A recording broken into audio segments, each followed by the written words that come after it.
Olá! Bem-vindos ao canal da Escola de Diplomacia Periférica. Vem chegando. Já viu o título aqui, né? Política Internacional. Olha, prova de política internacional da segunda fase, tá bom? Nós estamos falando sobre as questões discursivas. Na prova de política internacional da segunda fase, tem 2 ou 3 bizus que você só vai ver nesse vídeo. Mentira, outros professores vão falar também. Mas esses 2 bizus você precisa levar na manga. Primeiro bizu, logo de partida, não vamos perder muito tempo. Posição do governo brasileiro. Você precisa mencionar a posição do governo brasileiro na sua prova, tá bom? Segundo bizu super importante, é parecido, melhor dizendo, com o bizu que eu dei na prova de geografia. Eu me lembro que quando eu fui a última fase do concurso, uma das questões que eu tirei nota máxima foi de política internacional. E geografia também, olha que coisa. E eu me lembro que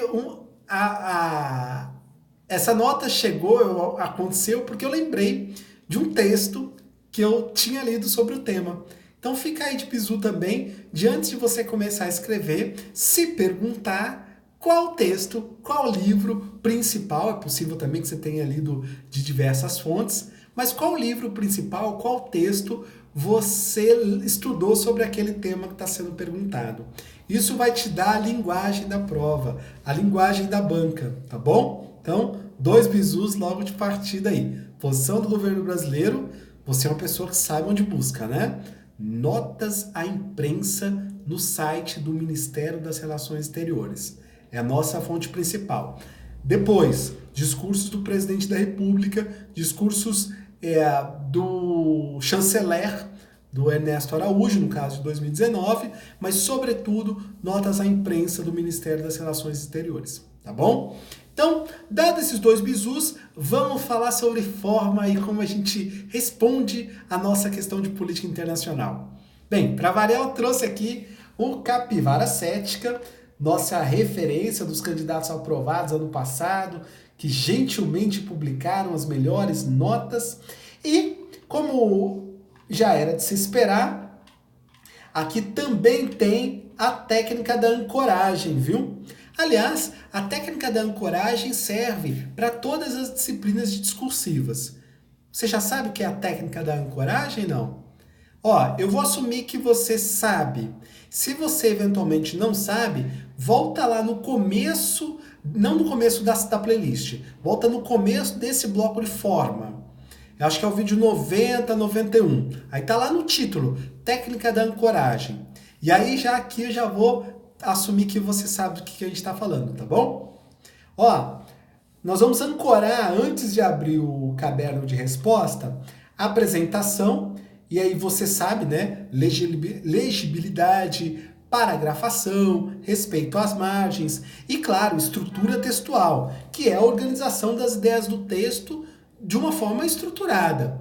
Agora, como é que isso vai se dar? Justamente na segunda ancoragem, que é o desenvolvimento do tema. Então nós temos a apresentação, que é estrutura, apresentação que é, aliás, na verdade são 2 coisas. A apresentação e estrutura textual é o ponto 1, vale pouco, mas vale 1,5 de 30. E a segunda parte que você vai ancorar é o desenvolvimento do tema. Agora, CACDista, queridos e queridas, o desenvolvimento do tema depende do comando da questão. E aí sim a gente abre o caderno para ver o comando. Bora lá? Abri o caderno aqui. Vou escolher uma questão um tanto aleatoriamente. Aliás, se vocês me permitirem um parênteses, já que nós estamos em 2019, eu queria dar algumas sugestões aqui dos temas quentes que podem cair na prova de 2019, sem a pretensão necessariamente de acertar, mas que é importante que você fique antenados a esses temas. Eu acho que o grande tema do ano de 2019 é a diplomacia econômica, especialmente a diplomacia comercial, e aí, em relação a temas dessa área, eu citaria o agronegócio. Como que o Ministério das Relações Exteriores vai contribuir para a expansão do mercado do agronegócio, tá bom? Um outro tema super importante, que pode cair na prova de política internacional, é o tema de defesa. Defesa E esse está o caso da ONU, né? Paz e segurança internacional, mas acho que defesa é uma outra coisa. Tem uma linguagem um pouco mais militarizada desse ano, tá? Mas, sobretudo, fronteiras. Da gente pensar fronteiras, migração, tá bom? Um terceiro tema que eu acho que é super quente para esse ano é a questão de tecnologia e inovação, super importante. Soberania nacional também, bem importante. E provavelmente alguma coisa em relação a valores, né? Alguma tese, se cair que eu não achei, chega a cair teoria das relações internacionais, mas se cair alguma coisa um pouco mais acadêmica, um pouco mais histórica, eu acho que vai cair um pouco do pensamento conservador. Né? Algum autor, alguma política externa, ou melhor, algum incidente, por exemplo, a gente pode estudar a questão Israel-Palestina, né? Pode ser tema de prova, pode cair o tema do Brexit, pode cair questões da ordem internacional, da agenda internacional, melhor dizendo, mas pedindo para que você avalie quais são os valores das políticas externas em jogo. Aí você vai fazer uma análise das correlações de força do sistema internacional e vai escolher aí uma das correntes de TRI para consolidar, ou melhor, para solidificar a sua resposta. Tornar uma resposta de política internacional, tá bom? Sem esquecer, naturalmente, do bizu que eu te falei, de colocar sempre a posição do governo brasileiro. Fecha parênteses, vamos aqui para o comando. O comando da questão que a gente escolheu para fazer a questão,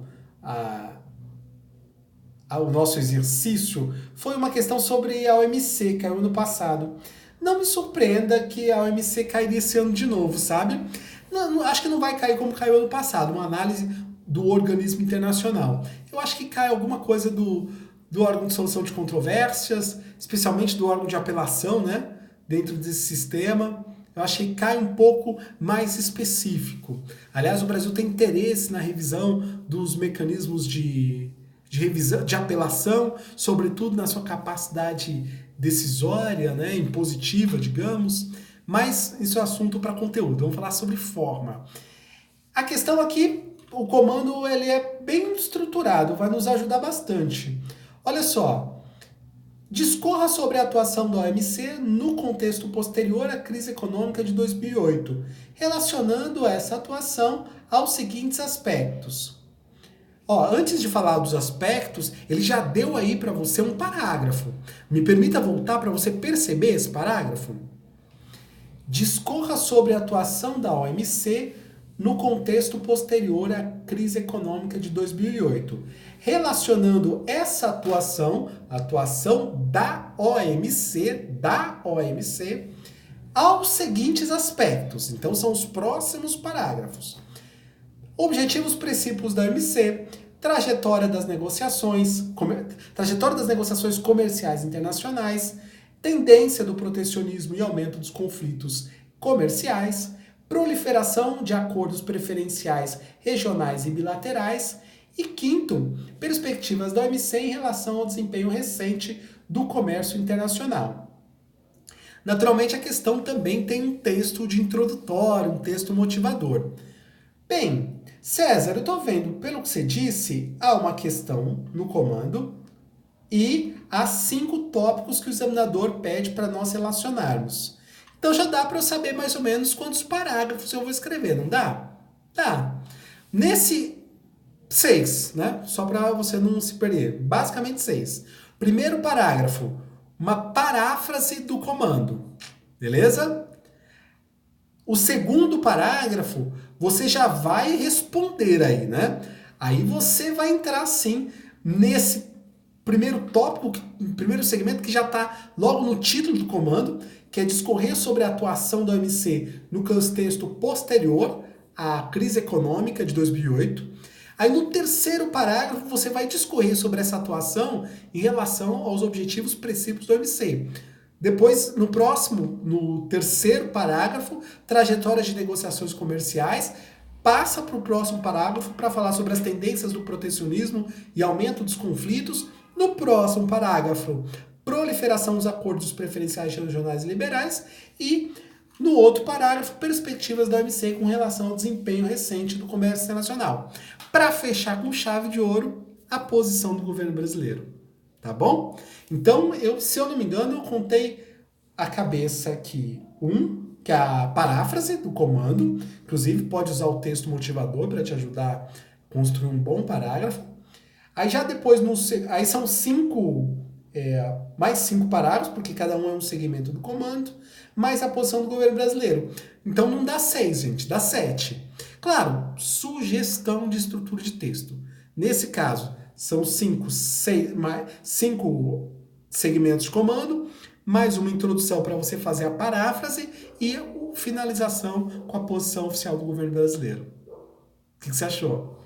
Há outros modelos, há outras saídas, há outras alternativas. Eu estou te propondo uma alternativa onde você vai passar por todos os itens dos segmentos do comando e o examinador vai avaliar se você respondeu dentro de uma perspectiva que se espera em política internacional. Posição oficial do governo brasileiro e aquele outro bizu que eu te comentei. Se você se lembrar do texto onde você estudou esse tema que cair, é uma boa coisa, porque esse texto vai te dar linguagem para a resposta, tá bom?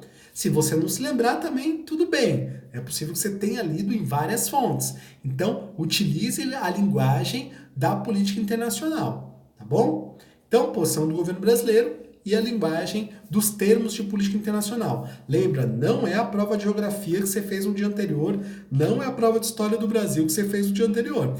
É uma prova de política internacional, tudo bem? Então é uma linguagem própria. Daí a importância, embora você tenha um tronco comum aqui para a forma, que é a técnica da ancoragem e a estruturação dos parágrafos conforme os segmentos do comando, quando a prova é de política internacional, você tem a posição oficial do governo brasileiro para você chancelar a sua resposta e você, se possível, vai lembrar de um texto anterior que você leu. Tudo bem? Bem, de política internacional é isso. Vou passar aqui para deixar um abraço para os nossos diplomatas periféricos que estão nos acompanhando no canal. Pedir para vocês comentarem aqui os vídeos, tá super bacana. Estou muito grato pela receptividade, pelas curtidas, pelo aumento do número de inscritos. Estou realmente bastante feliz com isso e espero que esse vídeo esteja sendo útil para ti, tá bom? Ó, vamos continuar estudando, tamo junto. Boa prova e até o próximo vídeo.